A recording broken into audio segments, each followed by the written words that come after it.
that it's encouraging for us individually. When we share our stories, it reminds us of what God has done in our lives. Sometimes we get so stuck in the moment and we forget that God has really done some amazing things for us, and it's good to remind ourselves of that. It's also important to share with others. I think we can oftentimes feel very lonely. We can feel a lot of shame in what we're going through, and when we can identify with someone else's story, I think it takes away a lot of that shame and a lot of that fear, and it gives us hope that if they can move through, that we can move through as well. And lastly, and most importantly, we're praising and honoring God. When we share what He's doing in our lives, we are giving testimony to Him because He is the author of our stories, and that is absolutely important. And I think He honors that. When we share our stories, He honors that. So this morning, we have invited Chakesha and Molly to share. Well, I look around the room, I think I know almost everybody. A few people are guests that I don't know. But it makes me realize that we just know each other kind of on the surface. You know, some of you I know really well, but probably most of you don't know everything I'm going to say today. I'm Molly Frink. I'm married to Tim Frink, who is the administrator of this church. I've been in this church for almost half my life. Long time, decades in the church. And it's been great. Right now, I'm into being a grandmother. That's my favorite thing, and I'm going to talk to you about that today. If I gave you my whole testimony, I'd have to write, big thick book, because I'm in my almost 7 decades now. It's coming up soon. So I'm only going back to 2011, very short thing. I'm just going to share with you one major incident in my life. It was 2011, my daughter Christy and her husband Chris were in the Army, and they were scheduled to go to Iraq. They could go together, or they could go separately. They chose to go together, to go at the same time. We thought that was not a good idea because they were leaving behind 2 very small children. Brianna was not yet 2, and Alexis was still a baby. She's only 14 months younger. And they were going to leave the 2 children here in Maryland because they're 4 grandparents here.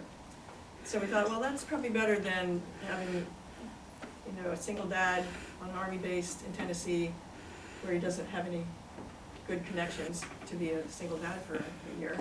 And they didn't want to be separated for 2 years. They thought, we'll do this all at once, we'll get it over with, we'll go to Iraq, we'll leave the 2 children with 4 grandparents. So it turned out to be the best thing that could have happened. We just had a wonderful year. A lot of you have got to meet those little granddaughters. It was just so much fun. They didn't live with us. Might have been not so much fun if they lived with us. They lived with the other grandparents, but we had them overnight at least once or twice a week, and many daytimes too. I had them every Tuesday night, and usually then the weekend night too. And it was great. We did so many things. We're going to show you some pictures. This is Brianna. We had so many adventures that year. It was just wonderful. They loved playgrounds. There's Alexis next to her. This is Brianna at the Wildwood Pool. She loved it. There's Alexis. These are the faces you'll see. Brianna always has a smile, and Alexis is always like, So there they are at the county fair with the pigs. And there they are in the boat. They didn't want to go in the water, but they wanted to go in the boat, so they get in the grass. Bubbles. Oh, we did so many bubbles that year. It was just fun. And bubbles in the sink too. Brianna loved to play in the sink. She would get her hair totally wet. Sandbox. Outside all the time, busy. In the garden. They loved the garden.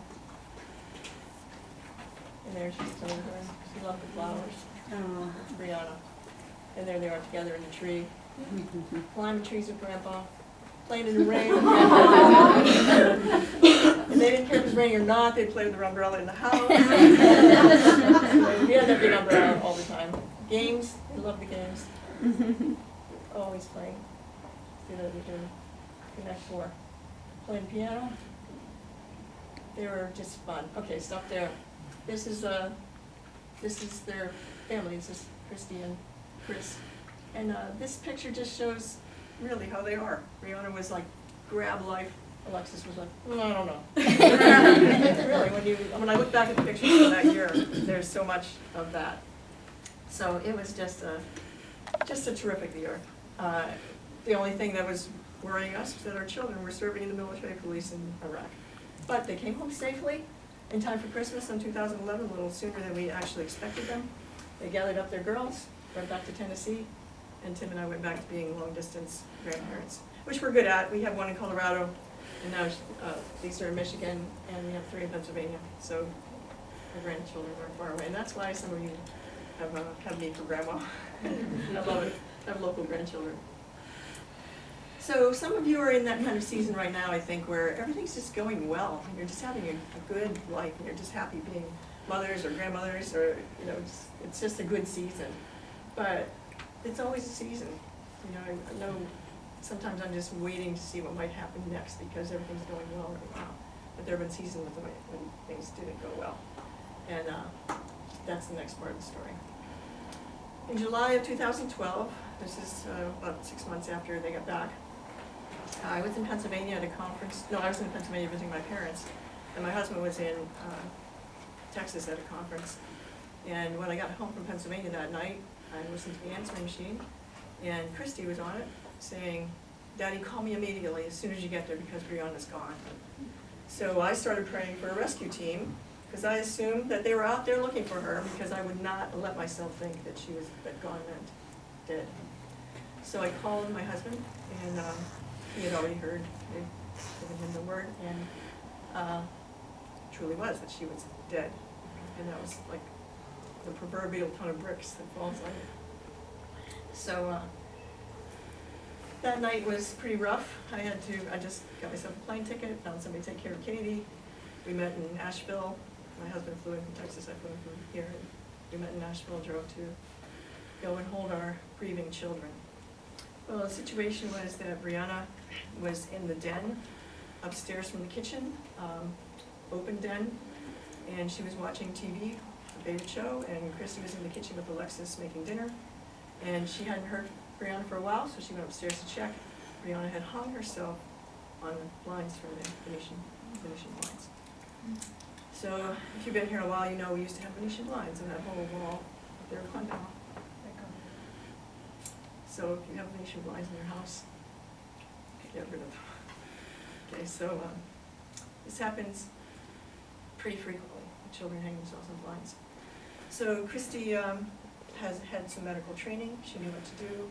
She grabbed her up and started doing CPR, but she knew when she saw her that she was gone. So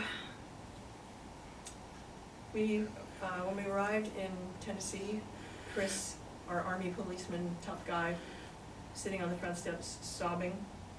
So we went up and just held him, and he sobbed for a long time.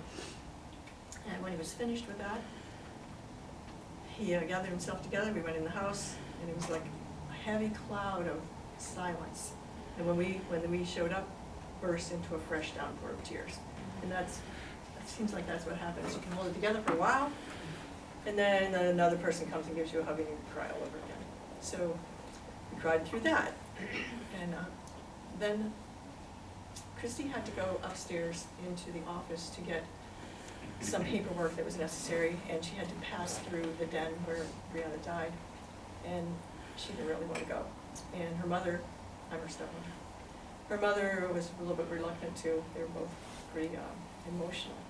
So I said, well, would you like me to go with you? And she did want me to go with her. So we walked up the stairs, and when we passed the couch where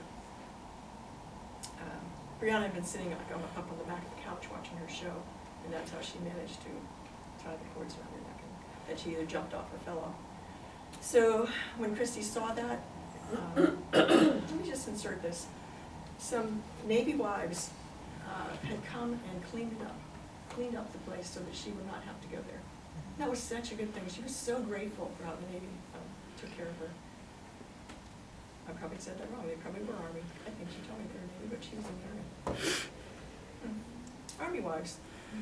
Probably so. Anyway, they had cleaned it up so it looked fine, but she suddenly wanted to talk about it.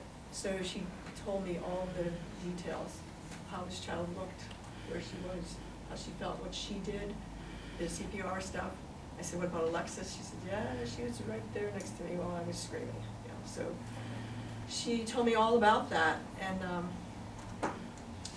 it was the time that I most felt the presence of the Lord. He just came and he helped me to just hold her. And I don't think it was in spite of the fact that I was a stepmother. I think it was because I was the fact that I was a stepmother, that I could just be pretty calm and rational. I just held her and listened to her and was able to share the same comfort that God had given me 30 years ago when Katie was injured. When you have a loss, the Lord comes and fills you and comforts you if you open yourself up to that. And so I was able to share that comfort with her and just hold her and let her talk to me about how bad it was. So the Lord walked us through that, and He's still walking us through. He still takes care of us. Most of the time, wait a minute, you know what, I want to go back and tell you something. When I just looked at Chris there, I thought I wanted to tell you this. The morning before Brianna died, she had asked Daddy to play with her again, the wedding game, where she puts on her little wedding costume and she marries Daddy, and Mommy is the officiator. Yeah, so they had married that morning, and so the last memory he had before he went off to work was of his little bride telling him that she would love him forever, and then he went off to work. And so when he got the call at work, it was already too late. The ambulance had already taken her away. So it just takes a lot of healing to get through that. And Chris does not have access to the Lord the way most of you do. He doesn't have a good relationship with the Lord. So it's essential, ladies. It's essential. Amen. So when I look back, that time of terrible grieving was very short. Our church gave us time the next Sunday, which is only a few days later. Even the whole morning, if we needed it, and it turned out that we did use the whole morning. Tim and I talked to the congregation about loss, and about grandparenting, and about healing, and showed a lot of pictures, cried a lot, hugged a lot of you. And the Lord was with us clearly on that day. I remember standing on the stage talking and thinking, how come I'm not crying? How am I doing this? And knowing that it's the grace of God. And He only gives you, He doesn't give you grace ahead of time. He only gives it to you when you need it. You know, when you're in the situation, then there's grace. So He gave us grace when we went home and cried. That was 5.5 years ago, and now this is more emotional than I usually am. I think a lot of you have heard me talk about Brianna, and I'm not emotional about it because it was 5.5 years ago, because I've got it settled in my mind and my heart. But once in a while I see a picture like this one. Can be the next one, Rachel. And I can't look at those. Well, I can, but you know, that was my big girl. And so then my arms feel empty, you know. So shared this with, well, I heard Keisha's story and read her book. Keisha wrote a book. And when I went home and read it, after we decided we was going to do this testimony, I went home and read the book, and I said, Keisha, we got to do this together, because she has the other half of the story. I can only imagine how Christy feels by extrapolating from how I feel as the grandmother. She has incredibly much more grief and attachment, than I had. So I can't share all that with you. I mean, Christy has another child. I have 5 more grandchildren, but none of them is Brianna. There's no way to replace her. So Keisha has the rest of this story because she can speak in the same way that Christy could have spoken to. Good morning. Good morning. Most of you, or some of you, may have heard me give my testimony on a few occasions at church, and some of you have bought my book that kind of gives a detailed account of how God is so amazing and how He brought me from a place of wanting to commit suicide to serving Him and flourishing and just loving Him with everything that I have. But for those of you who don't know, I am Chakesha Shurn. I am a mother of 3 beautiful children. Mariah and Braylon are my 2 living children, but my deceased child is Adriana Sierra, who was 2 years old when she passed away from meningitis.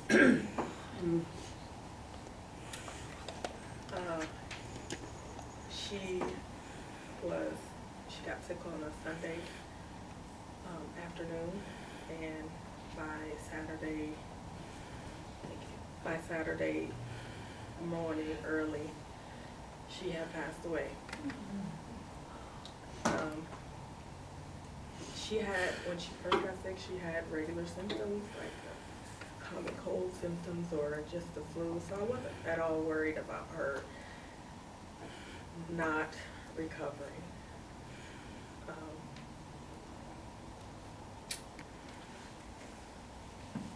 But imagine being a 23-year-old who has just married the love of your life, because we married the month before she passed away.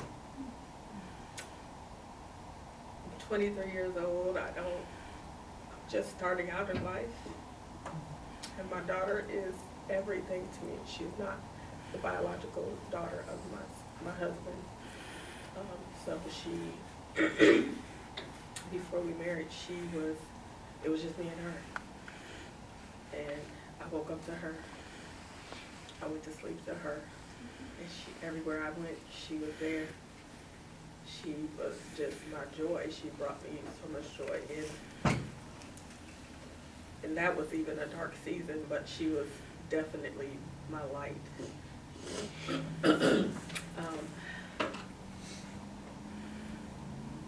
But during that season, I wasn't a Christian. I have gone to church with my grandmother and sat in the congregation and kind of just was oblivious to what they were saying.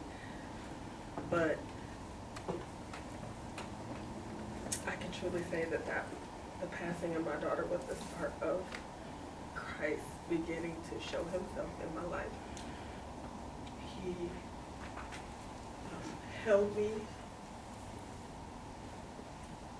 like no one ever could. After my daughter passed away, we lived in a 2-bedroom apartment, and so her room was right next door to ours. And I had gotten to a point where I couldn't, when we came home from the hospital, I couldn't sleep in our bedroom. So for at least 6 to 8 months, I slept on the couch. And my husband slept on the floor right next to me. Just walking past her room to go to the bathroom, it was like, when you're a kid, you get scared because you think something's gonna jump out. I would walk really fast past her room because I couldn't deal with it. I couldn't. And the room stayed exactly the same way until we moved a year later. I never went in. My husband had to clean it out because I couldn't do it.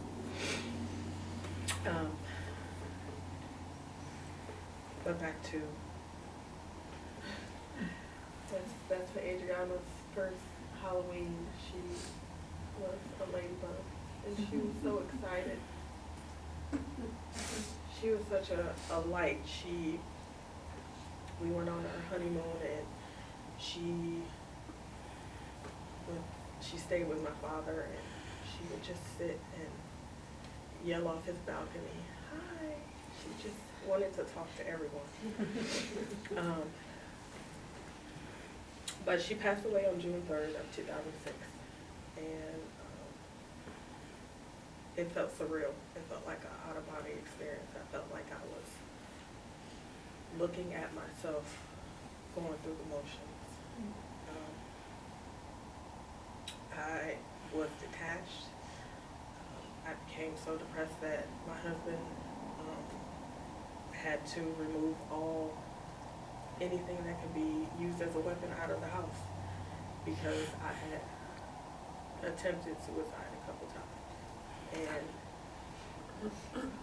And Molly talked about Christy's the Army wives. My husband's command was so amazing. They allowed me to come to work with him every single day because I couldn't stay at home by myself. They were there for support. You really meet some amazing people. You really meet some amazing people in the military, in the world, period. But I'm grateful to my husband's command for even allowing that, because who allows that?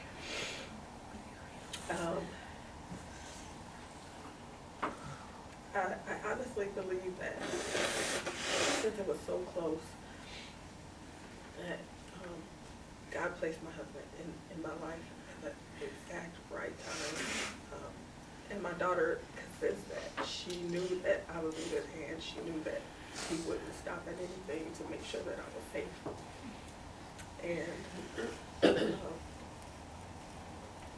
of course, I blame myself as, I'm a mother, so there were I had a million reasons why it was my fault.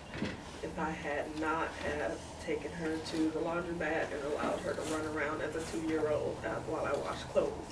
If I hadn't taken her to the park that day, none of this was rational, but that's how I felt. I felt like it was my fault. I was supposed to protect her. I was her mother, and she counted on me to protect her, and I didn't.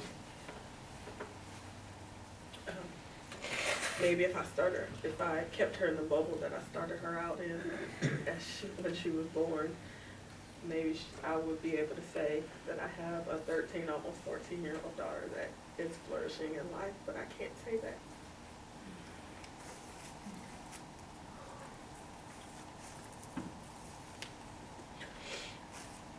The truth is that God perfected her. She was perfect in her 2-year-old self. And of course I wanted her to stay longer. But she was perfect then. And it was time for her to go then. But once I sought the hand of God, just to hold his hand, just to walk with him, just to be able to feel his presence and his healing. All of that detachment and all of that, the suicidal thoughts and the depression and all of that just completely fell away from me.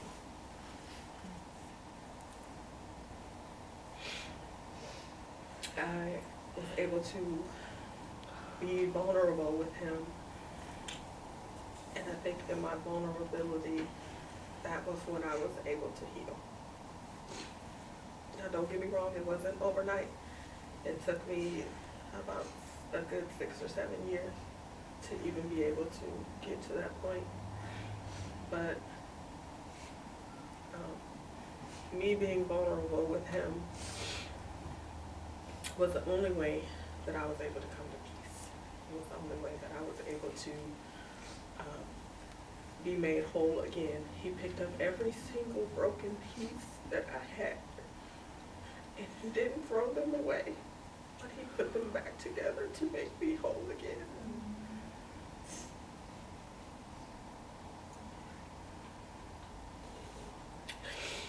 So now I cling to him.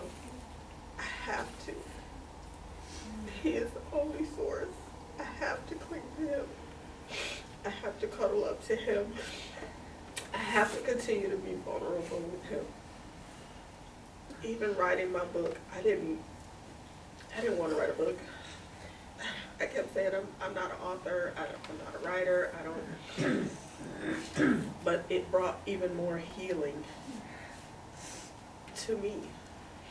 Healing that I didn't even know that I needed.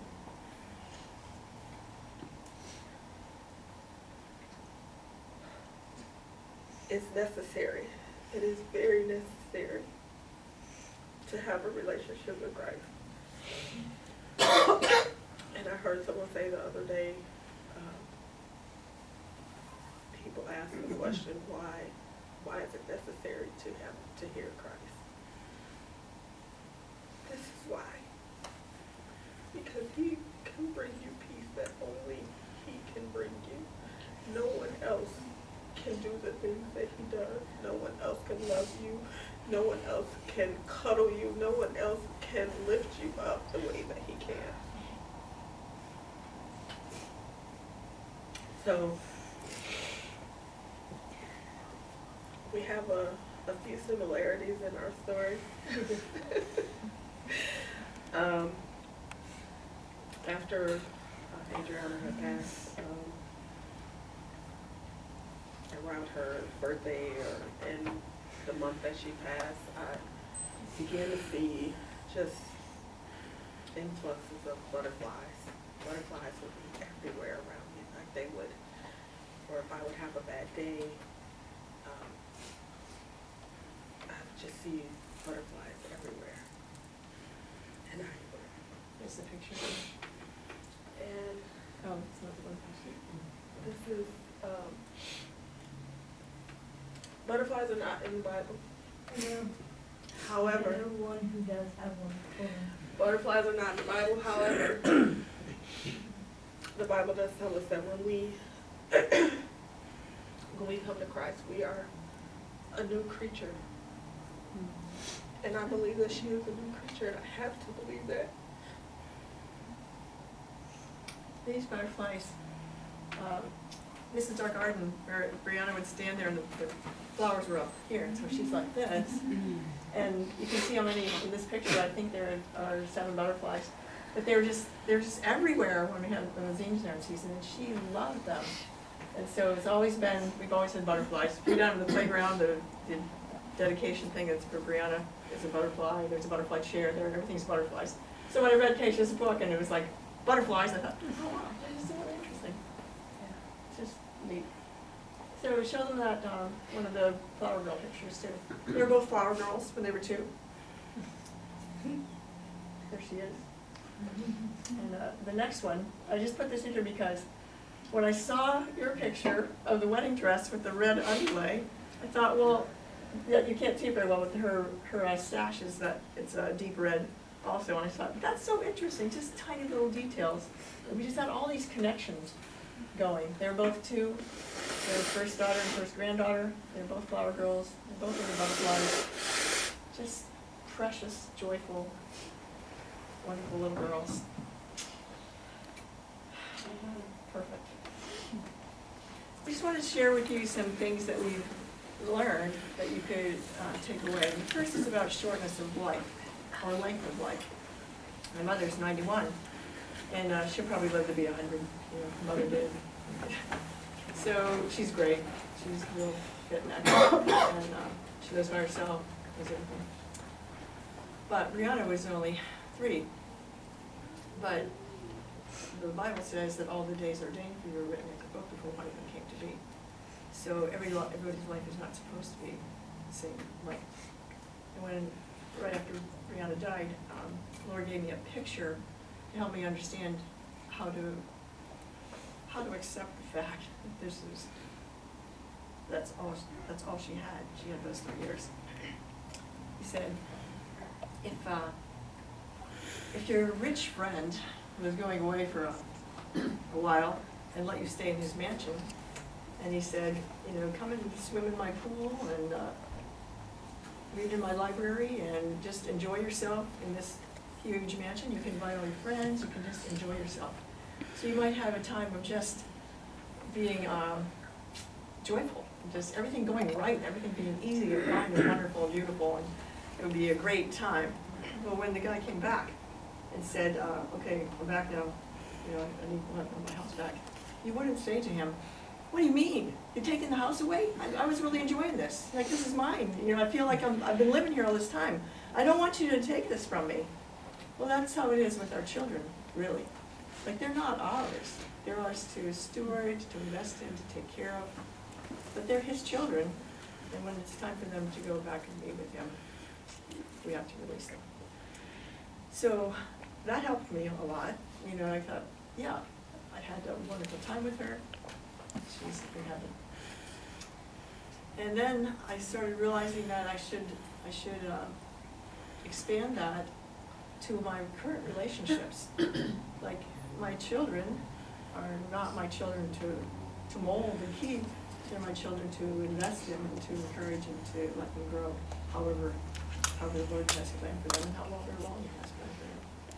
So I came to believe that when you're finished with what you're going to do here on the earth. One of my students brought me a poem written, well, this guy's contemporary, Ben Jonson, contemporary of Shakespeare, so written in maybe 1600 or so. So it's not growing like a tree in bulk that makes a man better, or standing along an oak like 300 years to fall at last a log, dry, and bare and sere. A lily of a day is fair or far in May, even if it dies that night. It was the plant and flower of light. In small proportions, we just beauty see, and in short measure, life made perfectly. So we have to accept. That's what you said too, that she was perfect in those 2 years. Like, that's how much time we're given, and we have to roll with that and be appreciative for the time we have with them. It's a beautiful image. Yeah. Jessica?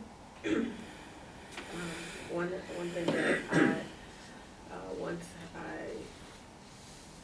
was able to begin my healing process, I hold on to Revelations 21:4, where God says that He will wipe away every tear that I have cried for my baby girl, and death will be no more. And I have to believe that I'll see her again. Oh, nice. This is a picture of 2015. We release balloons every year on the day she passed and on her birthday. And this was a hard day for me. And it was on a Sunday. I came to church and I cried, and I was driving home, and I could just hear the Holy Spirit say, "I'm here." That's all I needed to hear, was that I'm here. And that's the physical manifestation of God being there. Can you see that lamp Can you light see it? right down the middle? Coming straight down. Yeah. He was there. And He's here now. It almost looks like a cross. No, where I'm sitting. You know, if you Oh, because it's look and above. see, it looks like a cross that you're looking at, like from a certain angle. You can see like there's like a ray on the top of the picture coming down, and so we're only seeing part of it. And it looks Yeah, like I it could can see even it. be a cross. Yeah. All right. Are we good? Chakesha and I have just enjoyed getting to know each other and discovering that we have some common joys and common griefs. It's been good. Thank you all. We're going to, Hold on one second. Chakesha, would you share with me what your two younger children said? Oh, so my two younger children, they've known about Adriana since they were born. We've always had pictures, and we've always shared stories with them about her. So they basically they think they've met her. They know everything about her. And one day we were talking, and they asked where she was, and I said she's in heaven. And they said, well, why did she get to go to heaven? Like it was just such a privilege. And they kept saying, well, I want to go to heaven too. Why does she go? Why is she the only one who gets to go to heaven? I'm like, not yet. Not yet. But even with my son is like her spitting image. He loves to dance, you know, he's just like her. And he's really, really close to her, like they were together here in life. And, you know, he'll have his bad days where he's like, I really miss Adriana. And I'm like, it's very interesting. Yeah. It is, because he'll have bad days at school, and the teacher will email me and say, you know, Braylon was having a bad day, and he said he missed his sister that passed away. So, I don't know, it's very interesting, but they're very, very close to her, as if they met her. It just seems like they are sometimes in his world and in our world. When my loved one was a preemie in the incubator, I had this feeling like, God, she's really in your world right now. She's not even really with me yet. I just felt that there was just, so, you know, and they can see things, sometimes we don't, because they just have this innocence, so. Yes. May I make a comment real quick about the butterfly? Well, you were saying that the Bible doesn't have the symbolic meaning of a butterfly, and that's true. But I just was thinking that, you know, we know that God created the butterfly, you know, and we also, like, I really believe that God created the butterfly to start out as a caterpillar and go through that metamorphosis stage, and then emerge as this gorgeous butterfly. And I really believe that God did give that to us as a parallel of our life. You know, everything that God has given us on this earth, He's created for us. Right. And so I think it's safe to say that the Lord did create butterflies for us. I mean, it just meant to me.